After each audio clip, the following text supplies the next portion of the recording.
Bonjour. Vous vous sentez peut-être parfois entouré par des personnes qui sont opposées à l'Évangile et à la Bible. Et donc, je vais vous parler aujourd'hui de ce qui s'est passé avec le prophète Élie, le jour où il a décidé de confronter les faux prophètes.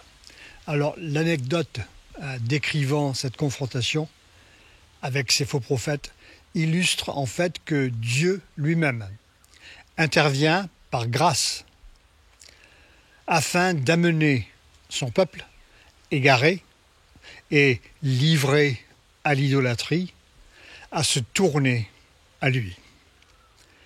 Malgré les interdictions, prohibitions données dans les commandements de Dieu, notamment avec Moïse, le peuple avait choisi d'adorer des faux dieux, notamment appelés Baal, Astarté et Asherah, en même temps que le vrai Dieu. Ils avaient en fait un pied dans le vrai Dieu, ils avaient un pied dans la vraie Église, mais ils avaient malgré tout l'autre pied dans la fausse Église. Alors, nous devons nous aussi examiner nos cœurs pour en fait savoir si nous avons des idoles dans nos cœurs, ou bien si certains idoles commencent à grandir dans nos cœurs. Jésus avertissait sur une idole qui est connue depuis la nuit des temps, qui s'appelle Mammon, qui est l'argent. Et il disait, vous ne pouvez pas aimer Dieu et Mammon, c'est-à-dire en même temps que Mammon. Paul l'a confirmé en disant l'amour de l'argent. Il ne dit pas l'argent lui-même, mais il dit l'amour de l'argent est la racine de tout mal. Du temps du prophète Élie, le roi d'Israël s'appelait Ahab. Il était marié avec Jézabel, la fille du roi Eth-Baal, le roi des Sidoniens. Ce fait contre les injonctions de Moïse. Le peuple suit Jézabel, puis ensuite Ahab, ce sont des exemples. Et donc, ils sont attirés dans le culte, tous ensemble, de Baal. Ainsi, Dieu, maintenant, instruit un prophète qui s'appelle Élie et lui demande d'annoncer qu'il y aurait une famine qui durera 3 ans et demi. Ceci pour attirer l'attention du peuple sur la parole qu'il donne et celle qu'il va ensuite proclamer. Alors Élie enjoint le peuple, le roi Ahab et sa femme Jézabel de se détourner de cette idolâtrie. Alors le message d'Élie est ignoré et Élie est pour cela persécuté. La famine survient, comme annoncé. Après la période écoulée, Élie invite les faux prophètes de Baal au mont Carmel. Il leur propose de sacrifier un taureau, c'était une chose habituelle pour eux dans leur système de sacrifice, et d'invoquer leur divinité en leur demandant de consumer le sacrifice par le feu du ciel. En effet, le peuple adorait ces divinités comme celles qui faisaient la pluie et le beau temps. Le feu est associé avec les éclairs et le tonnerre, et donc il est aussi pris ici comme un accessoire à la pluie. Élie leur dit en termes simplifiés, si vos dieux peuvent faire descendre le feu sur votre sacrifice, ils sont de vrais dieux. Mais s'ils ne peuvent pas le faire, ils ne le sont pas.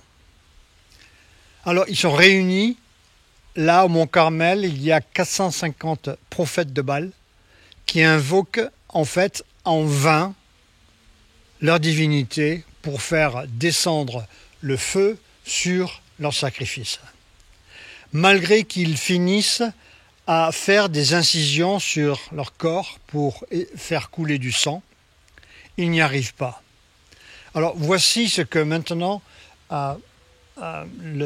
l'auteur de Premier Roi, probablement le prophète Jérémie, nous indique sur ce passage de la confrontation du prophète Élie au mont Carmel. Dans Premier Roi, chapitre 18, verset 30, je vous le lis, il est indiqué « Élie dit alors à tout le peuple, approchez-vous de moi. Tout le peuple s'approcha de lui, et Élie rétablit l'autel de l'Éternel, qui avait été renversé. » À mon avis, je pense que l'autel de l'Éternel aujourd'hui a été renversé de nos temps et depuis l'Église primitive. Et je pense qu'il est nécessaire de le rebâtir. La première chose, c'est de revenir au principal. C'est que le principal était, dans l'Église primitive, la prédication fidèle de la parole de Dieu. Et évidemment, une importance accordée à cela qui était nécessaire. Alors aujourd'hui, beaucoup plus de temps est passé qu'avant, qu'au début de l'Église primitive, à ce que nous appelons le chant, l'adoration ou la louange. Il se trouve que la façon d'adorer, de louer a été importée du monde et importée aussi du monde des idoles. Quand vous allez dans un concert, vous allez voir, je ne veux pas citer ici des exemples, mais vous allez voir les gens qui crient, qui exultent, qui acclament ces personnes qui sont pour elles très souvent des idoles. D'ailleurs, ils sacrifient des montants conséquents pour pouvoir aller les voir. Ils réservent leur place à l'avance, ils achètent des t-shirts, etc. D'ailleurs, le roi d'Israël, Ahaz, était allé à Damas voir le roi d'Assyrie et il avait vu son autel, qui était un autel étranger, et il avait demandé à son prêtre principal de faire le même à Jérusalem, qui n'était pas celui demandé par Dieu, le Dieu d'Abraham, d'Isaac et Jacob. Et cela n'est pas un nouveau problème. Et donc, il existait même alors. Alors aujourd'hui, les églises ont importé cette manière de faire écouter la musique et de chanter. Vous savez, du temps des Grecs, il y avait des pièces de théâtre, il y avait des chants. Du temps de la Renaissance, par exemple, nous avons eu des pièces de théâtre où les acteurs et les actrices étaient sur scène et le roi et sa cour les regardaient. Les acteurs, les actrices faisaient un divertissement pour le roi. Et ceci ensuite s'est démocratisé avec la tradition qui avait commencé donc depuis Grèce et ensuite la Renaissance. Et cela est venu donc dans tous les concerts que nous avons. Mais cette habitude est aussi venue dans les églises. Et le problème ici, c'est que dans la Bible, il est indiqué que le peuple de Dieu chante à Dieu, se parle en psaume, s'exhorte. Et donc, quand on chante, nous chantons nos gloires à Dieu. Et donc, quand il y a une personne ou des personnes qui sont là sur scène pour chanter, la plupart du temps, ils le font, à mon avis, comme ces artistes qui chantent devant un public pour les divertir. Et je pense que il faudrait mieux demander à ces artistes d'aller dans la fosse d'orchestre et faire face à Dieu. Alors vous allez dire, ah non, il y a une onction sur ces gens qui chantent. Oui, déjà, je suis d'accord. S'il y a déjà une onction comme cela, combien plus grande l'onction serait sur eux s'ils choisissaient de s'effacer et de chanter à Dieu et de mener les autres avec leurs talents musicaux ou vocaux. C'est mon opinion. Je pense que la présence de Dieu serait multipliée si chacun s'effaçait et si aussi le public des chrétiens venait à comprendre cela, qu'il ne faut pas s'adonner à quelque révérence ou voire idolâtrie de quoi que personne, même chrétienne, sont devant eux. Alors ici, Élie rétablit l'autel de l'Éternel et je pense qu'il doit être rétabli aujourd'hui. Et nous allons voir ensuite quels sont les autres problèmes. Alors il prit 12 pierres d'après le nombre des tribus des fils de Jacob, auxquels l'Éternel avait dit « Israël sera ton nom ». Et il bâtit avec ces pierres un autel au nom de l'Éternel. Il fit autour de l'autel un fossé de la capacité de 2 mesures de semence. Il arrangea le bois, coupa le taureau en morceaux et le plaça sur le bois. Puis il dit « Remplissez d'eau 4 cruches et versez-les sur l'holocauste et sur le bois. » Il dit « Faites-le une seconde fois ». Et ils le firent une seconde fois, faites-le une troisième fois, ils le firent une troisième fois, et l'eau coula autour de l'autel, et l'on remplit aussi d'eau le fossé. Au moment de la présentation de l'offrande, Élie le prophète s'avança et dit « Éternel, Dieu d'Abraham, d'Isaac, de Jacob, d'Israël, que l'on sache aujourd'hui que tu es Dieu en Israël, que je suis ton serviteur, et j'ai fait toutes ces choses par ta parole. » Dieu ici montre qu'il bénit le travail de quoique serviteur qui est fait selon ses commandements. « Réponds-moi, Éternel, réponds-moi, afin que ce peuple reconnaisse que c'est toi, Éternel, qui es Dieu, et que c'est toi qui ramènes le cœur. » Jean 6, 44 indique « Nul ne peut venir à moi à moins que je l'attire », le verbe « elko », ça veut dire en fait « tirer ». Et donc c'est lui qui ramène le cœur. Ces gens ne peuvent pas revenir à Dieu à moins que le feu descende. Et le feu, c'est Dieu qui le fait descendre. Et ainsi c'est Dieu qui les ramène à lui-même. Le feu de l'Éternel tomba, il consuma l'holocauste, le bois, les pierres, la terre, absorba l'eau qui était dans le fossé. Quand tout le peuple vit cela, ils tombèrent sur leur visage et dirent « C'est l'Éternel qui est Dieu, c'est l'Éternel, ils le répétèrent, qui est Dieu. » Élie demande le feu pour confirmer son appel au peuple de se détourner de l'idolâtrie. Alors, considérons l'anecdote dans son ensemble.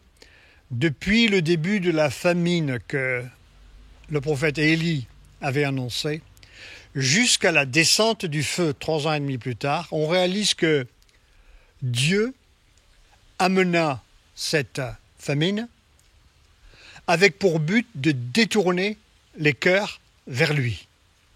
Avant que Dieu fasse descendre le feu, Élie dit à Dieu « Réponds-moi afin que ce peuple reconnaisse que c'est toi qui ramènes le cœur. » Alors il ne se tourne qu'après avoir vu le feu consumer le sacrifice et pas avant. Souvent dans l'histoire de l'Église, le peuple de Dieu se détourne de la Bible. Elle invente des systèmes de mérite, vertu pour essayer d'atteindre Dieu. Cette anecdote démontre que nul ne peut se tourner lui-même après qu'il s'est détourné de Dieu, à moins que Dieu intervienne. Ceci est la raison pour laquelle les réformateurs tels que Martin Luther, Jean Calvin et leurs associés avaient insisté pour faire valoir la doctrine de grâce seule, en dehors de quoique mérite ou vertu pour être sauvés. En résumé, tous les hommes ont péché, sont viciés, et ils sont donc devenus incapables de se tourner vers Dieu à moins que Dieu intervienne. Les prophètes, ici les faux prophètes, finirent par se tailler pour saigner de façon à offrir leur propre sang comme mérite, pour que le feu descende. Mais ils le firent en vain. Élie les accusait d'avoir deux opinions, le peuple. Il disait, vous avez Yahweh, le vrai Dieu, Dieu d'Abraham, Isaac, Jacob, et vous avez en même temps Baal. Alors c'est le syncrétisme dans lequel beaucoup de chrétiens se sont plongés dans l'histoire. Certains sont des chrétiens présumés, certains autres sont de vrais chrétiens qui, eux, ensuite, après qu'ils se sont plongés, sortent de leur bourbier et reviennent à Christ. Il en est de même aujourd'hui. Nous ne devons pas clocher des deux côtés. Il y a un danger. C'est soit Dieu, soit les idoles. 1er Jean, chapitre 5, verset 21, indique, c'est à la fin, c'est important. Il dit, « Mes enfants, gardez-vous des faux dieux. » Alors, la doctrine de la réforme protestante enseigne que notre salut n'a rien de méritoire, comme les sacrificateurs de Baal le pensaient à tort. Les réformateurs avaient été soucieux d'ajouter l'adjectif « seul » au terme « foi » pour être certain que l'homme ne puisse compter sur quelque mérite gagné par quelque sacrifice, comme alors les indulgences, les œuvres de pénitence ou bien de faire des bonnes actions. On dit une béa. Leur présence signifierait que l'homme pourrait, de par ses propres vertus ou mérites, acquérir le salut. Et c'est la raison pour laquelle la réforme reprend les termes foi seule et grâce seule. Du temps d'Élie, le peuple rendait un culte au vrai et unique Dieu, mais en même temps un culte élaboré au faux Dieu Baal. Comme du temps d'Élie, aujourd'hui, il semble aussi nécessaire de revenir au culte de Christ seul, une priorité de la réforme. Depuis la réforme, nous avons eu deux dogmes qui ont à voir avec Marie, la mère du Seigneur Jésus-Christ en 1854, indiquant qu'elle est l'Immaculée Conception. Évidemment, nous le nions en qualité de protestants, car la seule conception, c'est Jésus, c'est lui la conception, qui est immaculée, qui est sans péché. Ensuite, en 1950, un nouveau dogme indiquant qu'elle est montée au ciel. Et donc, il n'y a aucun passage dans les Écritures qui indique cela. Je me souviens, ma mère voulait me donner un meuble et j'ai pris une photo, mais avant de prendre la photo, j'ai pris la statue de Marie qu'elle a sur son beau meuble et je l'ai mis à côté. Et ma mère, elle est allée chercher la statue et elle a dit « Oh, Jean-Baptiste, tu as offensé Marie. »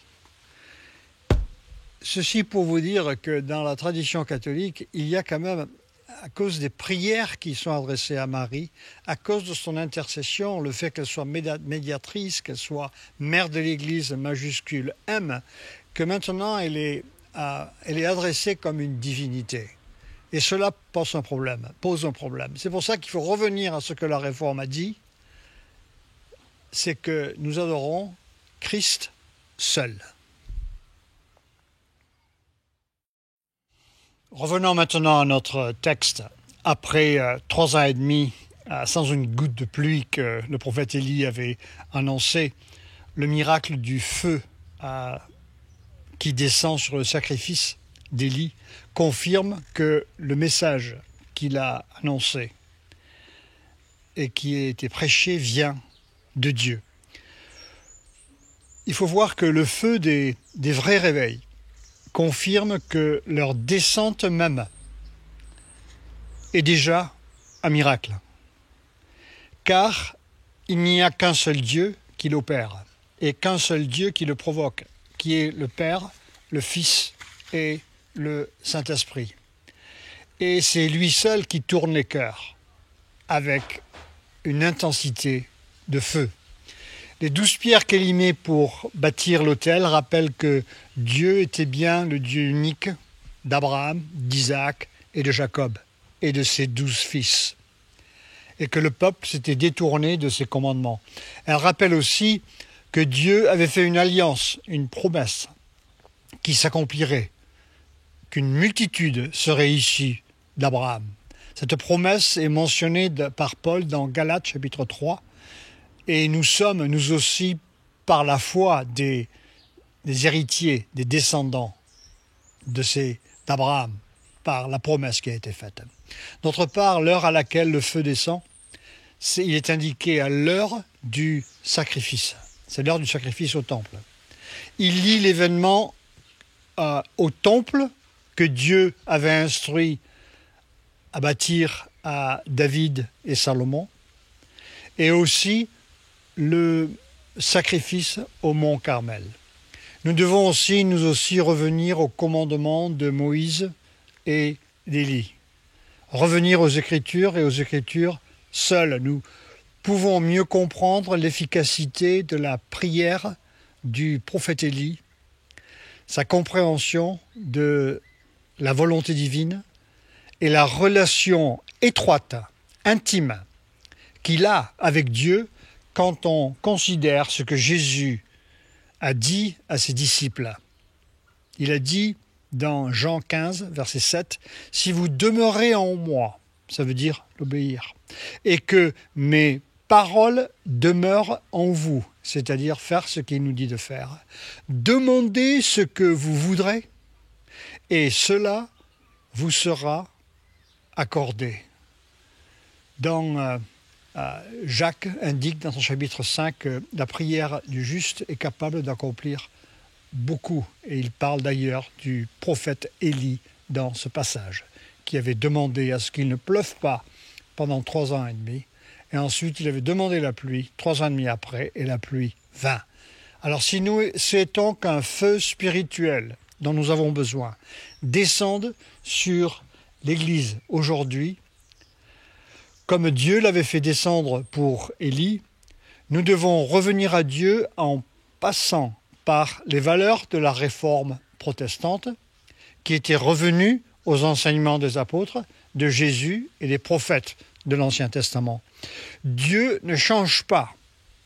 Il ne change pas ses paroles, il ne change pas ses promesses, ses principes, ses commandements, ses mises en garde et ses bénédictions pour ceux qui l'obéissent. Alors aujourd'hui, toutes ces choses sont à l'ordre du jour. Dieu souhaite faire avec nous ce qu'il a fait avec le prophète Élie. Mais faut-il encore revenir au commandement biblique qu'Élie enseignait? De même qu'il était impossible à Élie de faire descendre par lui-même, par sa propre volonté, le feu sur son sacrifice, un réveil provoqué par un feu divin semble impossible en France. Nous ne pouvons pas faire descendre le feu. Nous pouvons prier, mais pour que Dieu vienne, c'est à lui de le faire. Il est souverain. Le réveil, en fait, est un miracle qui vient à un moment donné, à un moment précis, typiquement dans un endroit donné. Dieu décide l'endroit, le moment, le temps, l'intensité et la durée du réveil. Mais c'est un miracle tout autant que le feu qui descendait sur le sacrifice d'Élie était aussi un miracle. Il y a beaucoup d'opposition parmi les athées aujourd'hui et aussi sans doute beaucoup de doutes parmi les chrétiens qui deviennent de plus en plus sceptiques. Peu sont ceux qui y croient vraiment. J'ai été très critiqué. D'ailleurs, tous ceux qui parlent, je ne suis pas le seul, tous ceux qui parlent d'un réveil sont généralement critiqués. Élie était seul devant 450 faux prophètes de Baal. Et cela le rendait encore plus impossible. Mais à la surprise de tous, Dieu a envoyé son feu. Vous imaginez, il coupe cette viande en morceaux, et maintenant il est là.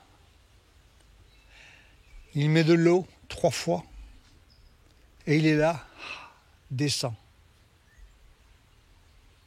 descend, descend. Et Dieu envoie du feu sur le sacrifice d'Élie. Je présume que sa foi a été montée en voyant que pendant 3 ans et demi, il n'y avait pas eu une goutte d'eau.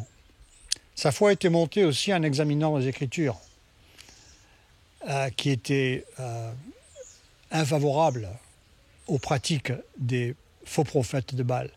Notre foi augmente en examinant nous-mêmes les Écritures. Je me souviens d'un missionnaire qui était allé en Afrique, et donc il était dans un village d'à peu près 1000 à 2000 personnes, et ils avaient une petite centrale d'électricité qu'ils avaient bâtie avec près d'une rivière, et ils ne comprenaient pas du tout le message de l'évangile chrétien. Et ils ont demandé à ce missionnaire américain, c'était dans un endroit qui est assez isolé, et ils lui ont dit, écoute, on va te laisser dire ce que tu veux dire, je comprends que tu veux parler, et nous parler de ton Dieu. Si tu es capable de mettre tes mains sur les deux branches qui sont sur notre centrale électrique, le gérateur qui vient de la centrale. Alors si tu mets tes mains sur ces 2 branches et en fer, et si tu survis, on t'écoutera. Et évidemment, il y avait de l'électricité qui passait à travers, et ce missionnaire a dit je vais y aller, mais il a dit avant de mettre ses mains sur le fer, il a dit que ma vie, Seigneur, ou ma mort, te donne gloire. Et il a mis ses mains dessus, et toute l'électricité dans ce village de 1000 personnes et quelques s'est éteinte. Tout le monde était choqué, et de là, il a présenté l'évangile, et nombre d'entre eux se sont convertis.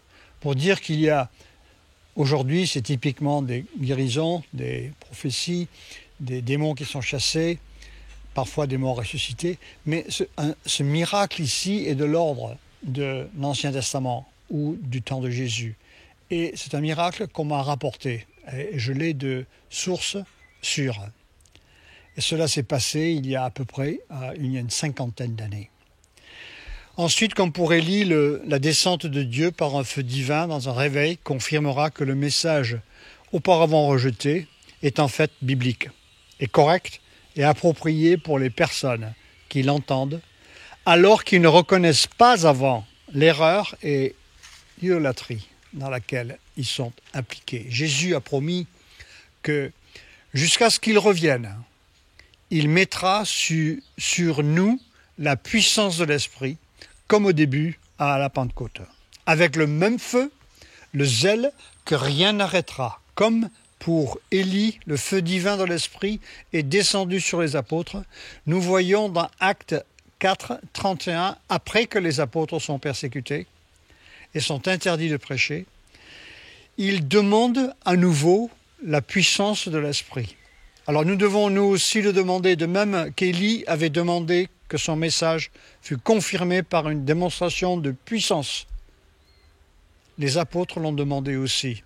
Ils dirent dans Actes 4, 27, « En effet, contre ton saint serviteur, Jésus que tu as oint, Hérode et Ponce Pilate se sont ligués dans cette ville avec les nations, avec le peuple d'Israël, pour faire tout ce que ta main, ton conseil avait arrêté d'avance.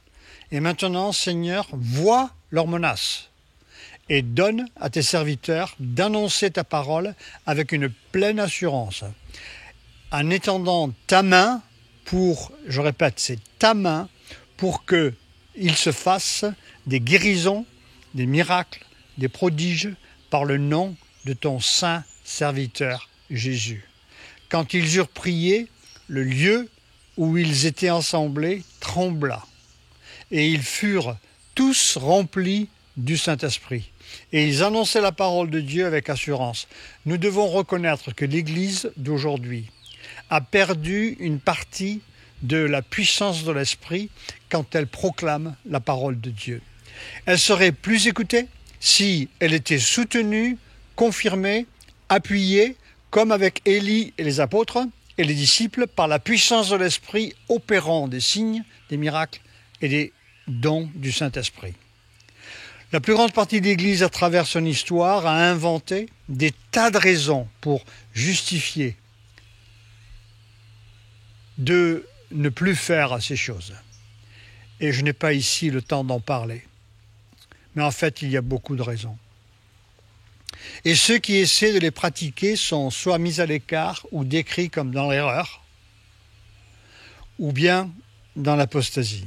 Il me semble vital de revenir aux pratiques de l'Église primitive pour aspirer à des moissons et ou un réveil parmi le peuple et aussi parmi les églises qui sont incrédules. Jésus avait souvent repris ses disciples pour leur manque de foi, pour leur incrédulité. Il y a un groupe de 5 ou 6 missionnaires qui étaient avec un petit bus. Ils parcouraient un endroit en Inde, il y a une dizaine d'années, et ils avaient un signe sur le côté du bus qui disait en anglais « Jesus saves », « Jésus sauve ». Et ils sont allés dans ce village qui était musulman, et il y avait un chef. Et un des membres de ce village, ils étaient une centaine, un des membres leur a dit « Écoutez, nous avons entendu que le Jésus que vous prêchez vous a ordonné de faire des signes, des miracles, des prodiges, des guérisons. Notre chef ici, le chef de notre groupe, il est paralysé, il est dans sa tente. Est-ce que vous pouvez demander à Dieu de le guérir ?» Et ils se sont regardés et il y en a 2 qui sont rentrés et Dieu a guéri le paralytique. Et quand Dieu a guéri le paralytique, à ce moment-là, tout le monde a été convié. Ils ont entendu l'évangile pendant plusieurs jours. Et le dimanche matin après, toute l'assemblée de ce petit bourg d'une centaine de personnes ont tous été baptisés par les missionnaires. Ceci c'est passé à cause du miracle. Autrement, ils n'auraient pas pu avoir l'opportunité de prêcher. Un réveil divin mené par un souffle divin, fidèle aux Écritures, prouvera de par lui-même, par ses effets puissants, par son intensité qu'il vient de Dieu. Le fait du réveil, étant rien d'autre qu'un miracle, amènera beaucoup à Dieu. Les gens pourront dire « le doigt de Dieu est là ». Parce qu'on n'a jamais vu ça. On était sûr que c'était impossible. Pardon. Finalement, Élie avait ajouté 3 fois de l'eau à son sacrifice pour démontrer qu'aucun obstacle ne pourrait résister au feu de Dieu et que le miracle soit évident aux yeux des faux prophètes de Baal. Alors ceux qui observent cela en furent encore plus convaincus en fait qu'Élie avait raison.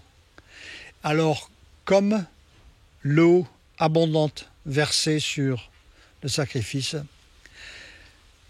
et le feu qui descend sur l'eau, la viande, les pierres qui sont aussi consumées, rien ne pourra résister au feu du Saint-Esprit.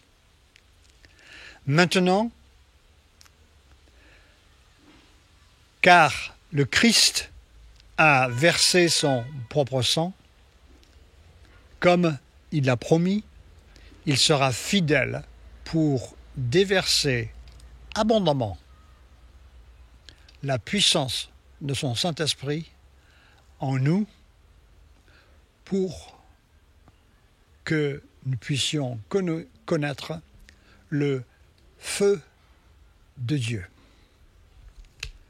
Seigneur, nous te prions maintenant que